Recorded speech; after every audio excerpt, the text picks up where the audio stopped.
Hello guys, in this video I'm going to show you how you can make your Snapchat more secure. But first I wanted to say that don't forget to subscribe, because at 10,000 subscribers I will reveal my YouTube revenue statistics.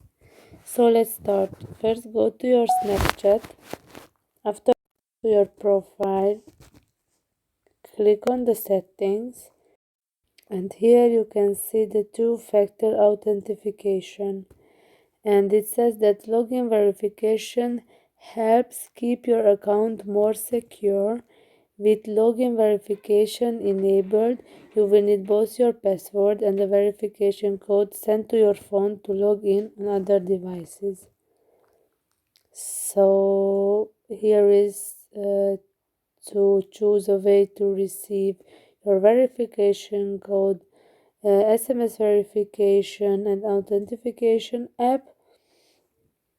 SMS verification is simplest, but if you are traveling abroad without access to your phone number or are using Snapchat on a tablet or other device, an authentication app is a good solution. So these are the two ways you can